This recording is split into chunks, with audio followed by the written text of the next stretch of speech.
Se nós pensarmos um pouco mais a miúde, algumas pessoas aqui tiveram a oportunidade de viver uma outra época, né? Não que nós vivamos do saudosismo, mas a gente examinando essa nova geração, a gente percebe que parece que é uma marca registrada hoje, né, no ser humano, nessa nova geração, é exatamente essa preguiça, né? Eu digo sempre que as crianças hoje elas já acordam com preguiça, né? O que me faz crer que provavelmente elas tiveram pesadelos durante a noite de que estavam trabalhando. Aí já acorda com a preguiça, cansado de tudo aquilo, né? Mas hoje, em regra, as pessoas não observam esses comportamentos de que a gente vem se recusando a realizar muitas coisas como se fosse natural que nós almejássemos nos nossos desejos mais profundos estarmos parados, estagnados, sem fazer nada, né? Alguns sonham que isso acontecerá na aposentadoria, alguns já sonham retardar desde o início. As crianças já parece que têm uma indisposição para o estudo. Quando estudam, têm uma indisposição para a leitura, os deveres de casa, buscar mais alguma informação além daquela que o conteúdo da disciplina trouxe.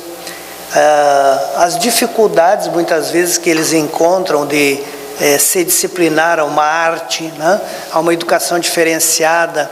Tudo isso nos mostra uma geração hoje de pessoas que se debruçam sobre a preguiça sem imaginar que isso poderia ser um problema. E para nossa reflexão, eu gostaria de começar falando de um brasileiro que chamou-se Juliano Moreira.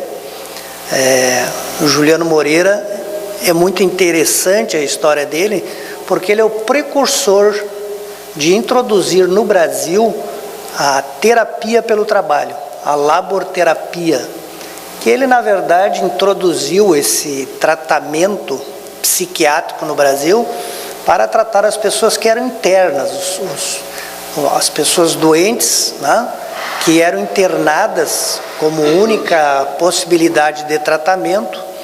E ele, através das suas pesquisas, viajou bastante, esteve no exterior, inclusive por conta de uma tuberculose que contraiu à época. Ele teve contato com outras pessoas que estudavam o trabalho como um meio da pessoa readquirir a saúde mental. E ele então trouxe esse trabalho para o Brasil, e ele mesmo tem uma história interessante de uma pessoa que se entregava ao trabalho. O Juliano Moreira era uma pessoa de cor negra e era uma pessoa muito pobre, no entanto tornou-se um médico. Ele ingressou na faculdade de medicina na Bahia antes da abolição da escravatura. Vou insistir, ele era uma pessoa descendente de escravos, né? A sua mãe, que era uma pessoa muito pobre, ela trabalhava na casa de um barão, o barão de Itapuã. Então o barão, desde cedo, tornou-se o padrinho do Juliano, né?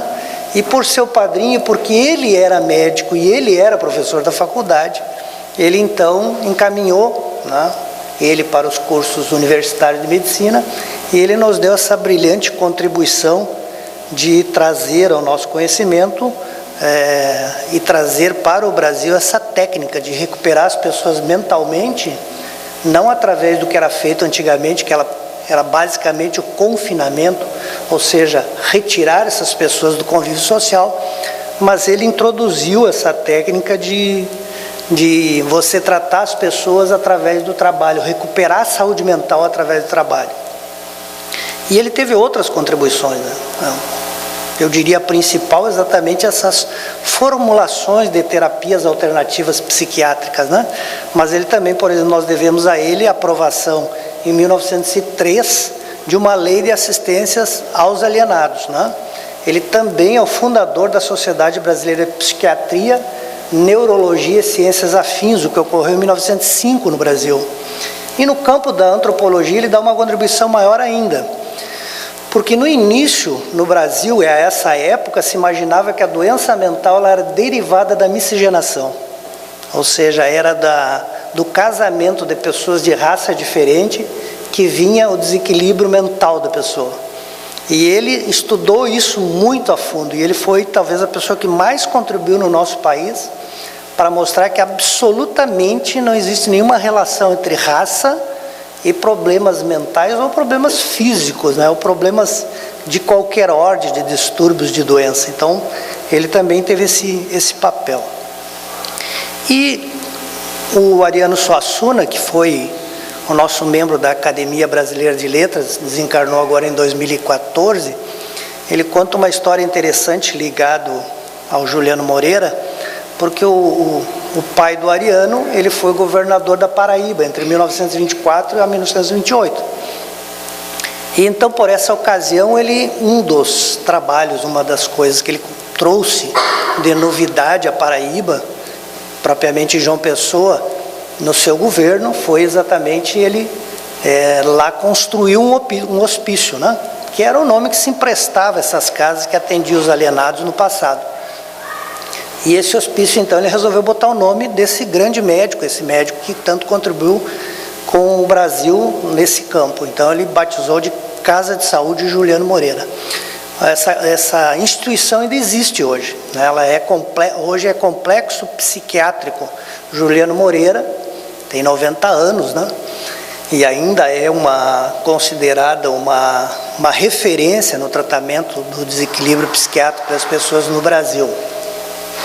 Então, o filho do governador, né, do João Suassuna, o Ariano, que é da Academia Brasileira de Letras, ele conta uma história que eu quero reprisar para vocês rapidamente, mas ele diz que no dia da inauguração, então, toda aquela cerimônia de inauguração da casa, os médicos perfilados de uniforme, né, para que se realizasse o lançamento desse novo complexo, desse novo local de atendimento às pessoas, e o governo então do estado, né, naquela época chamava-se presidente, né, quem governava a Paraíba era presidente da Paraíba, não era governador como hoje.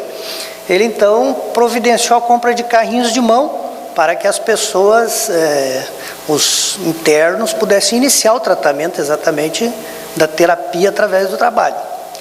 Então, o Ariano conta que entraram, logo depois dos médicos perfilados, alguns internos, todos eles, cada um empurrando um carrinho. E um dos internos tinha o carrinho virado.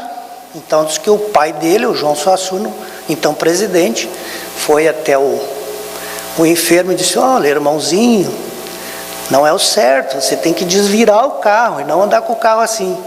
Ao que ele respondeu, disse: doutor, eu sei, mas é que se eu viro, ele sempre enche de pedra e faz eu carregar, né? Então quer dizer que mesmo quando a gente não está bem, a gente ainda tem essa tendência de achar um meio de não forcejar tanto, né? Mas não é só o Ariano Suassuna que conta essas histórias pitorescas, né, que pegam o nosso espírito, que captam realmente o nosso sentimento. Ele, no caso, a gente sempre tem que levar meio em consideração, né, porque para alguém que escreveu Alta Compadecida, que se alguns não viram no teatro, com certeza viram na televisão, onde os dois personagens principais são dois mentirosos de carteirinha, né? O que ele diz, ele gosta muito de doido e muito de mentiroso, mas só o mentiroso do bem, o mentiroso que não prejudica ninguém. Então fica em dúvida, já que ele já desencarnou, de se realmente aconteceu ou não essa história com o pai dele, né? Mas o Richard Simonetti, que é um conferencista espírita renomado, foi quase 40 anos presidente do Centro Espírita Amor e Caridade lá em Bauru, São Paulo, e tem vários escritos na internet muito interessantes sobre o espiritismo. Ele também faz uma caricatura do nosso comportamento preguiçoso, quando em 2012 ele escreve uma história que chama-se O Preguiçoso, que também está disponível na internet, é um ensaio dele sobre esse assunto. E ele conta que também numa pequena cidadezinha tinha o preguiçoso da cidade, porque toda cidade pequena ela tem o bêbado, né? Ela tem o mentiroso, ela tem o preguiçoso, ela tem as pessoas já designadas para cada cargo, né, que precisa ser ocupado. Depois, quando a gente vai para uma cidade grande, a gente perde a referência, já não sabe mais quem é o bêbado da cidade, né, quem é o mentiroso da cidade. Uma cidade pequena ainda guarda essas questões. E nessa cidade, como toda cidade pequena, tinha aquele que foi eleito o preguiçoso da cidade, que não queria nada com nada, né? Então, por mais que as pessoas lhe oferecessem oportunidade dele melhorar a sua condição, ele sempre bravamente resistia a essa tentação, né? Não se entregaria em momento nenhum ao trabalho, né? Então as pessoas iam lá, insistiam, davam oportunidade, e o preguiçoso da história do Richard Simonetti recusava. Ele disse, isso não é, essas coisas não são para mim, né? E ele disse que então o pessoal mais jovens da cidade, né? Os jovens sempre são mais danados, né? Sempre fazem mais artes. Eles resolveram pregar uma peça no mentiroso. E então disseram para o mentiroso, olha, na verdade você já está morto. Porque você não faz mais nada, né? Você não aproveita a vida para coisa nenhuma. Você já é uma pessoa morta. Então nós vamos fazer o seguinte, nós vamos enterrar você. E aí foram lá, acertaram com a pessoa da cidade que fazia, né, todo esse procedimento de levarmos o corpo à sepultura. Com ele conseguiram um caixão de madeira.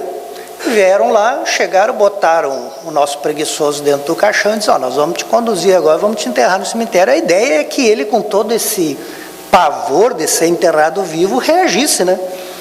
Tomasse alguma providência, mas ele não se preocupou muito, ele foi tranquilo, achou que estava tudo certo, não tinha problema nenhum, desde que ele não precisasse trabalhar, ele aceitaria a condição. E conduziram, passaram a fazer o cortejo que o conduzia ao cemitério. E quando ele estava nesse cortejo, nessa ida, uma pessoa que não vinha habitualmente à cidade, morava para fora, viu aquilo e disse, quem morreu, né? Procurou se informar, disse, não, isso aqui é o fulano, que é o preguiçoso, aí não quer nada com nada, então a gente está enterrando ele vivo mesmo. Porque ele não tem onde morar, não tem o que comer, então é melhor que enterre uma pessoa dessa. E ele acreditou que aquilo era verdade, ficou apavorado, disse, não, mas espera aí, se é por questão dele não ter o que comer, eu mesmo me disponho, eu dou uma saca de arroz para ele ter mais um tempo de vida aí, para ele ter o que comer. Ele dentro do caixão ouviu a história, saco de arroz, abriu a tampa do caixão e prontamente perguntou, escuta, o senhor vai me dar o arroz com casca ou já vai ser descascado? Aí o cara falou, com casca. Ele disse, então pode me levar para o cemitério, né? Pelo menos o cara queria dar, já desse o arroz descascado, que seria mais conveniente, né? Mas Kardec também se preocupou com esse tema. Se a gente olhar atentamente o capítulo 3 da parte 3ª do Livro dos Espíritos, Kardec já tinha nos chamado a atenção para esse mau hábito que nós possamos vir a adquirir. E esse capítulo 3 ele tratou exatamente da lei do trabalho. Vejam que ele não colocou a sugestão do trabalho, ele colocou como lei natural de Deus o trabalho. Então, se nós pegarmos a questão 674, ele vai dizer, o trabalho é uma lei da natureza. Nós estamos obrigatoriamente submetidos a essa lei. E ele na questão 676, ele vai explicar por quê. Ele vai dizer assim, o trabalho se impõe para o homem porque é um meio de aperfeiçoamento da nossa inteligência. Por isso que nós temos que trabalhar. Então nós aprendemos na doutrina espírita que o espírito é sempre criado simples e ignorante. Ou seja, nós somos criados de uma maneira que nós não temos uma complexidade no sentido da nossa mente que seja grande, pelo contrário, ela não é complexa, ela é uma coisa simples para funcionar basicamente no início para a nossa sobrevivência, não dispõe de grandes conhecimentos, não dispõe de grandes capacidades, e nós também não temos conhecimento de nada. Essa é a situação que nós somos criados. E eu sempre gosto de dizer que, embora a gente imagine que Deus vai nos condenar ao sofrimento, que Deus vai nos condenar às expiações, que Deus não condena nós a nenhuma outra coisa que não seja a uma única coisa. Deus só nos condenou à felicidade. A única coisa que Deus nos impõe, que nós não podemos fugir, é que todos nós um dia teremos que ser felizes. O resto está na lei da natureza para que esta imposição se cumpra, para que nós, no final, nós encontremos a verdadeira felicidade. E o trabalho, então, ele se impõe por isso. Imagina se como é que nós vamos chegar à felicidade se a gente sempre ignorar tudo? É impossível. Para que a gente encontre essa felicidade, a gente precisa ter uma inteligência um pouco mais desenvolvida. Uma inteligência que seja capaz de nos assinalar o que é melhor para nós, qual o caminho melhor a seguir, como resolver as situações que se apresentam à nossa vida. Então, é necessário que nós saímos da ignorância, do não saber nada, para o saber alguma coisa. E esse saber lá no limite, ele não é o saber de saber muitas coisas. Ele é o saber do sábio, que sabe o que fazer com as muitas coisas que ele sabe. Tem muita gente que sabe muita coisa e não sabe o que fazer com isso. Então não é isso que Deus tem como destino para nós. Deus tem como nosso destino a sabedoria. E a sabedoria é você saber o que você faz com as coisas que você já tem, com as coisas que você já adquiriu. E para que nós cheguemos a esse ponto, nós precisamos da coisa que é necessária em todos os pontos, que é o exercício. Se nós queremos perdoar, nós temos que fazer o exercício de perdoar. Se nós queremos ter um corpo bonito, nós precisamos fazer o exercício físico. Se nós queremos ter o exercício de nos tornarmos menos ignorantes, nós precisamos exercitar a nossa inteligência. Então a lei do trabalho, ela simplesmente existe para que a gente possa caminhar para essa sabedoria.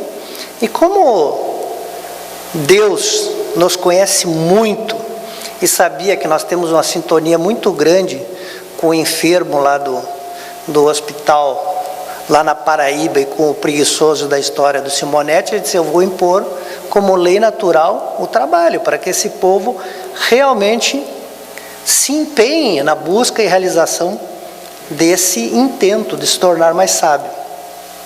E a pergunta 679 fala para aqueles que já têm condições financeiras de se manter e não precisam mais trabalhar, ou pelo menos não precisam mais do trabalho material. É a pergunta que é direcionada por Kardec. Mas se a pessoa não precisa mais trabalhar, se ela já tem condição financeira de não trabalhar mais, ainda para ele, a lei do trabalho é uma exigência ou ele está isento?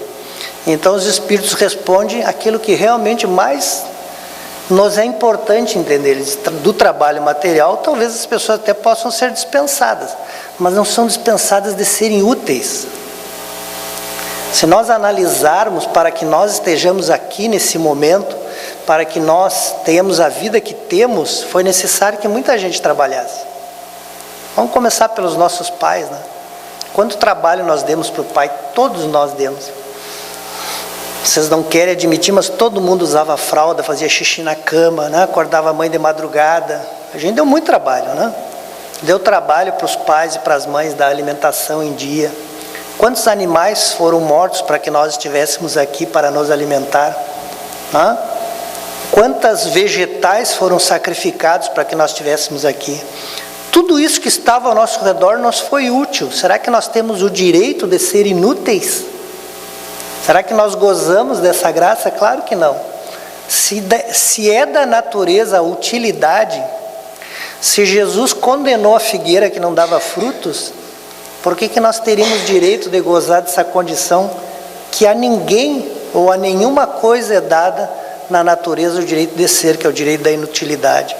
Então eu não tenho mais necessidade de buscar um sustento material. Eu já disponho de recursos para viver bem. Muito que ótimo. E qual será agora a utilidade que eu passo a ter perante as pessoas que realmente eu posso de alguma forma servir? Vejam, sempre nós temos que ter em mente que Kardec teve a presença de espírito de perguntar na questão 127, depois na 163 do Livro dos Espíritos, qual a utilidade da encarnação e depois qual a utilidade da reencarnação. E a resposta é muito similar no momento em que nós resumimos ela dizendo: o nosso objetivo de reencarnar é o aperfeiçoamento. Ou seja, nós temos que entrar numa situação, nós temos que reencarnar numa determinada situação e desencarnar um pouco melhor do que quando encarnamos. E vejam que boa parte das nossas conquistas ainda precisam ser feitas no campo material, porque o campo material nos grava melhor na memória. Não é porque o plano espiritual não nos sirva para a evolução, é que nós, quando experimentamos na carne, aquilo fica mais marcado dentro de nós, na nossa mente, sede de todo o conhecimento que o espírito dispõe. E aí a gente sabe que a gente fica muitos anos se preparando para encarnar. É como, já que nós falamos do teatro, né? É como o artista que se prepara semana após semana para trazer o espetáculo, para realizar o espetáculo para a plateia. E nós é mais ou menos assim no mundo espiritual. A gente fica lá se preparando e prometendo e fazendo planos. E vai ser assim, eu vou fazer, eu vou realizar. E aí abre-se a cortina da vida, né? Nós começamos a nossa estreia aqui nesse palco. E daí a gente dorme. Não apresenta o espetáculo. Não faz aquilo que tinha planejado. Não é possível que nós tenhamos, diante do conhecimento que a gente tem hoje em relação à encarnação, nós temos esse procedimento. Nós temos que entrar no palco com todo o gás, né? Com toda a vontade, aproveitar, porque a gente sabe que depois que passar aqueles breves anos de realizações, e vejam que no início da vida a gente não realiza muito, né? Porque é criança, e no final da vida a gente também não vai realizar muito, a gente vai dar muito trabalho, né? A gente chega a uma fase da vida que a saúde também se esgota e a gente dá muito trabalho. Então a gente tem que aproveitar esse momento em que a gente está em condições de fazer e fazer. Porque depois a gente vai ter um período em que a gente vai ter que novamente ficar nos bastidores, no planejamento, no ensaio, nas promessas. Então que bom se a gente conseguisse realmente se preocupar mais com isso. Mas Jesus também tratou do tema das nossas dificuldades. E eu citaria aqui 2 momentos em que ele fala dessa nossa indisposição para o trabalho, né? Então lá em Mateus, no capítulo 21, versículo 28 a 31, ele conta uma história, onde ele diz que um homem, né, tinha 2 filhos, e sempre quando ele dá essa ideia de pai e filho, ele muitas vezes quer nos colocar na situação de filho do nosso Pai Celestial, né? Então ele diz assim que um pai tinha 2 filhos, ele se dirigiu ao primeiro dos filhos e disse assim: meu filho, eu tenho a vinha lá, né? A vinha era um trabalho comum à época de Jesus, né? Que era cuidar exatamente das uvas, do vinhedo. Você vai hoje trabalhar comigo? Ele pergunta. Aí o primeiro responde: não, eu não quero, eu não vou trabalhar. E Jesus diz: mas em seguida ele se arrependeu e foi. E ele repetiu a mesma interrogação para o segundo filho: escuta, meu filho, hoje você vai trabalhar com seu pai na vinha? E o segundo filho disse: não, eu vou sim, pai, mas não foi. E a pergunta de Jesus que Jesus nos faz é: qual dos 2 fez a vontade do Pai? Tentamos trazer essa história para a nossa estreia, para o momento em que o nosso espetáculo está em cartaz. É disso que Jesus está falando. Nós podemos escolher 2 caminhos. Nós podemos dizer: não, eu não vou. Não? A gente pode ter recusado até agora realmente o compromisso do trabalho perante essa vida. A gente pode dizer: eu não vou. Mas se a gente se arrepender em algum momento e ir, né, nós então teremos alcançado essa graça de realmente mudar a nossa disposição íntima e fazer a nossa parte. Mas nós não faremos a vontade do Senhor se nós ficarmos lá fazendo plano antes de reencarnar, dizendo que nós vamos ir, que nós vamos fazer, que nós vamos reatar os nossos laços emocionais com as pessoas que nos cercam, que nós vamos realizar por aqueles que prejudicamos em outras vidas, e daí no dia a gente não comparece, não vem, não realiza. Aí nós não estaremos fazendo a vontade do meu Pai. É preferível então que a gente se arrependa e passe a fazer realmente aquilo que a gente se comprometeu a fazer.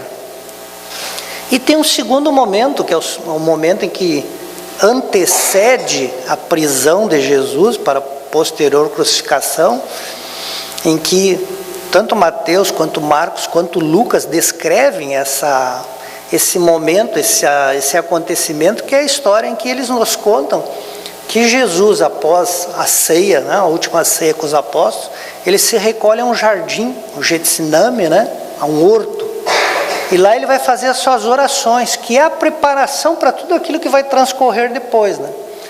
Vejam, só nisso nós já poderíamos colher uma lição, né? Jesus, com toda a sua capacidade moral, com toda a sua capacidade espiritual, antes de sofrer a provação, foi rezar, pedir para Deus que Deus pudesse estar com ele. Nós muitas vezes esquecemos de rezar, né? A gente diz: de noite, quando eu for dormir, eu vou rezar. Mas daí bate a preguiça. E a gente, antes de rezar, dorme, né? E daí a gente diz: amanhã de manhã, quando eu levantar, a primeira coisa que eu vou fazer é rezar. E daí a gente já acorda com preguiça, meio dormindo, né? Eu tenho um amigo que diz assim: quando eu acordo, eu não estou em mim. Deve ser outro. Eu só chego depois, mais tarde. Quer dizer, ele tem um segundo comando para o corpo, né? E aquele segundo comando é preguiçoso. Então ele não dá certo de manhã cedo, né? Então a gente, né, usa os artifícios. Então, mas Jesus nos ensina que ele, antes de passar pela provação dele, ele foi rezar. Então, os apóstolos dizem, e aí a gente tem que entender que ninguém vivenciou isso com Jesus, foi os apóstolos que escreveram depois sobre o que eles observaram sobre essa história. Ele diz que pediu a Pedro e aos filhos de Zebedeu, né? Quem era filho de Zebedeu? Tiago e João, né? Que eram filhos de Zebedeu e que eram filhos de Salomé, né? Alguns historiadores acham que Salomé era mãe de Maria, mãe de Jesus, portanto eram primos. Então ele pede para os três: vocês fiquem aqui vigiando, que eu vou ali orar. É isso que Jesus fala. E Jesus vai lá orar. Quando ele volta, o que acontece? Todo mundo sabe dessa história, está todo mundo dormindo, né? E ele diz: mas como? Eu pedi para vocês vigiar 1 hora e vocês dormiram, né? Fiquem vigiando, fiquem aqui orando, que eu vou ali novamente rezar, e quando eu voltar, então, aí vocês podem dormir. Ele vai rezar novamente. Quando ele volta, todo mundo dormindo, né? E então, pela terceira vez, ele vai e reza e diz: agora vocês podem dormir. Agora, realmente, né, já estava prestes a sua prisão, né? Ou nas palavras de Jesus, está prestes o momento de chegar aquele que me entregará, né? Que era Judas Iscariotes, que eu ia entregar através do beijo na face. Então vejam que Jesus, já através dos apóstolos, já vem nos chamando a atenção de que nós precisamos vigiar, mas que normalmente a gente dorme. Porque eu sempre penso que as histórias de Jesus não tem nenhuma coincidência nelas, né?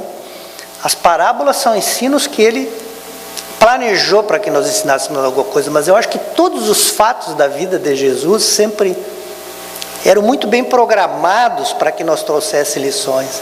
Então ele está falando também para nós vigiar, não ficar dormindo no momento em que a gente não deveria. Talvez apegando-me aqui ao pensamento que Joana de Anjos tenta construir nessa própria obra que eu citei, quando Paulo escreve a primeira carta aos Coríntios, ele bota lá no capítulo 11 a seguinte citação: há entre vocês muitos fracos e doentes, e muitos que dormem. E a Joana se apropria dessa palavra que o Paulo escreve na epístola, e ela então escreve tentando enxergar esse dorme sob uma nova ótica. Então ela diz assim, ó: na terra dorme-se em demasia. Gente, não fui eu que falei, foi a Joana. Ela diz: na terra dorme-se em demasia. Ela diz: dorme pelo refazimento do corpo, dorme porque não tem nada para fazer, e dorme porque a gente quer dormir. Então ela diz assim, ó: muitos inclusive dormem porque estão sob severa hipnose, dementes que se intercambeiam com a dele para que ele não aproveite a encarnação. Eu sempre gosto de um raciocínio que eu faço lá no grupo de estudo, vou me permitir fazer com vocês. Eu digo assim, ó: nós estamos numa situação privilegiada. Nós hoje, por exemplo, lá no grupo é à noite o nosso encontro. Eu digo, nós, por exemplo, aqui, ó, nós temos livro na nossa biblioteca, na nossa livraria. Nossa biblioteca é do lado da sala de estudo. Lá tem provavelmente umas 100 obras que a gente poderia ali pegar e ler. Nós temos luz elétrica, né? Eu, além de uma visão bem legal, ainda tenho esse artifício aqui que, se tiver dificuldade, eu uso, né? A gente tem tempo. A gente tem uma casa que tem teto, né? Que não vai chover lá dentro. Tem tudo para a gente ler, por exemplo. Mas a gente não lê. Aí eu digo assim, ó: vocês lembrem sempre que lá, quando o irmão X descreve no livro Brasil, Coração do Mundo, Pátria do Evangelho, quando ele descreve quem foi convidado a reencarnar no Brasil, essa parte é bem interessante. Ele diz assim, ó: por sugestão, né, de Jesus, Ismael visitou todas as cavernas, todos os antros dos espíritos que, cansados de sofrer, tinham vontade de vir e contribuir com Jesus. Sabem quem é que morava na caverna? Era nós. Sabe quem é que morava nos antros? Éramos nós. E a gente sofreu tanto e tinha tanta vontade de se alistar nas fileiras de Jesus e fazer a diferença, que o nosso mentor do Brasil, Ismael, nos aceitou nas fileiras. Aí a gente vem para cá, como eu falei, tem luz elétrica, tem óculos, tem livro, tem tudo, e a gente pensa, não vou ler. Amanhã eu faço, amanhã a gente desencarna. Quando desencarnar a gente volta para a caverna. Vocês já viram caverna com luz elétrica? Vocês já viram um livro numa caverna? Ou seja, talvez, as pessoas sempre pensam assim, e os espíritas especialmente, e eu mais ainda, penso assim, eu vou desencarnar, o André Luiz vai me convidar para ir para o nosso lar, né? Pelo amor de Deus, né? Espírita. Eu tenho certeza que o André Luiz vai me convidar por escrito, ofício em 3 vias, né? Para que eu vá morar no nosso lar. Será? Será que a gente vai ter essa glória?